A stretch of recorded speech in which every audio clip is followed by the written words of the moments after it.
Hi everyone, with the holiday season officially here, I thought it would be fun to do a holiday themed Copic coloring video.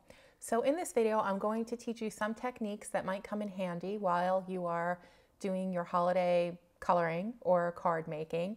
And some of the things we're going to learn here are one, how to make a really pretty, sexy red holiday dress.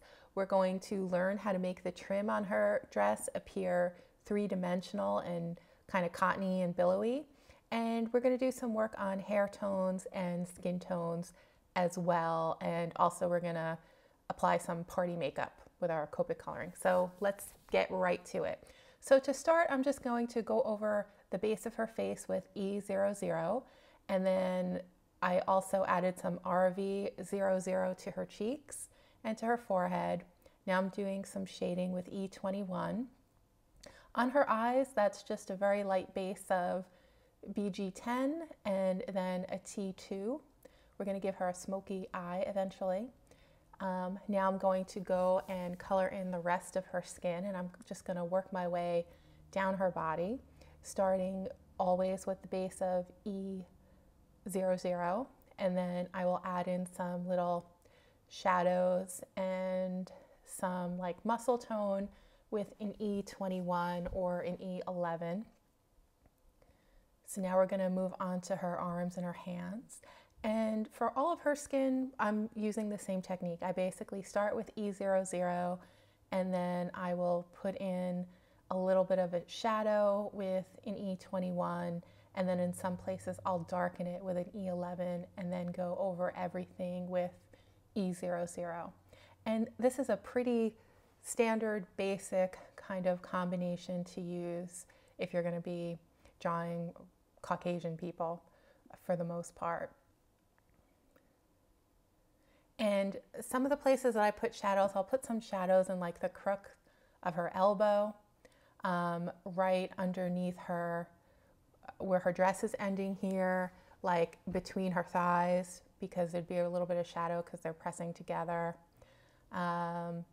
And then I want to leave the centers of the thighs pretty light because that'll be the most rounded part. So we would think that the light would be hitting that just a little bit.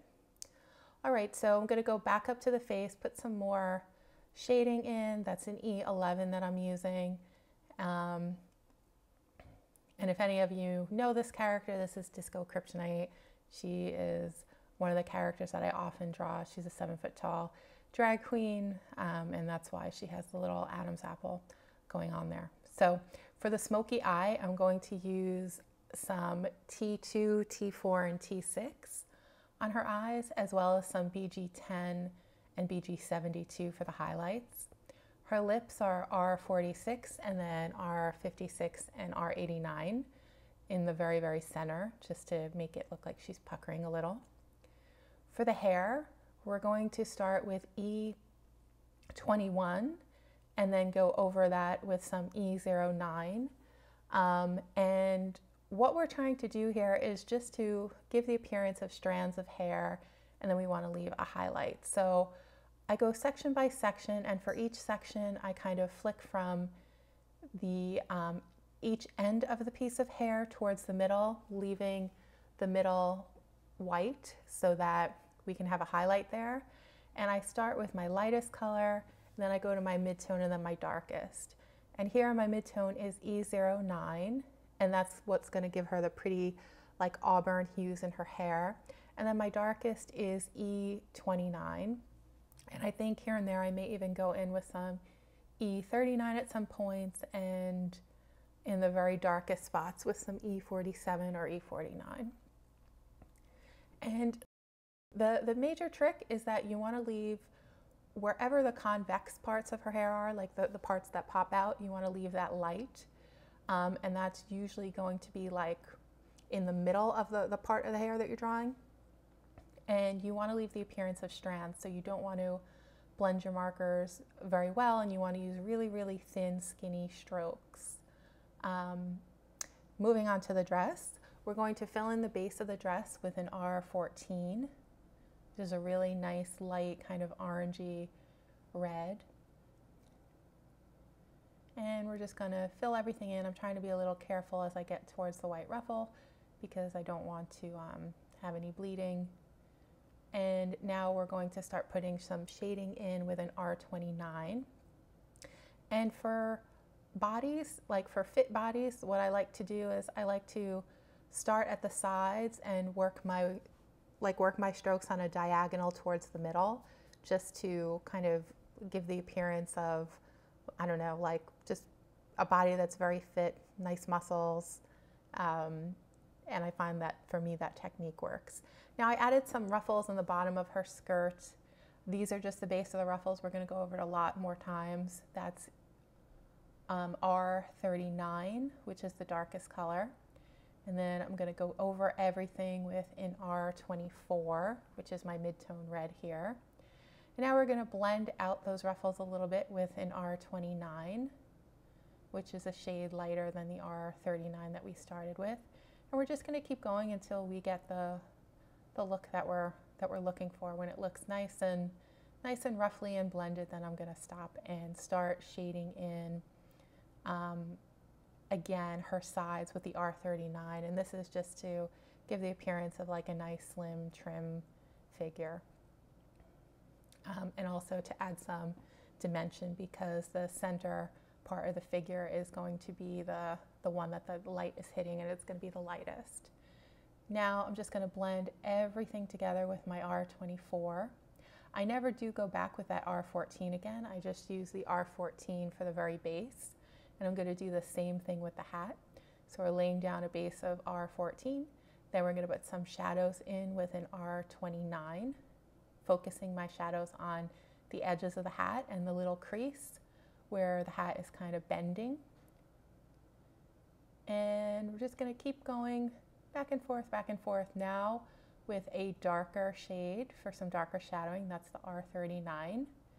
And again, I'm focusing in on the sides of the hat and the little crease, and then the tip right by the little bally that she is pointing at or holding up with her little finger. For the belt buckle, I'm using T2, T4, and T6, and I'm using the darkest shades towards the inside of the buckle just to give it some dimension, make it pop a little. For the belt itself, I'm using C5, C7, and then C10 with the darkest colors towards the outside. Her boots are also going to be done with C5, C7, and then C10.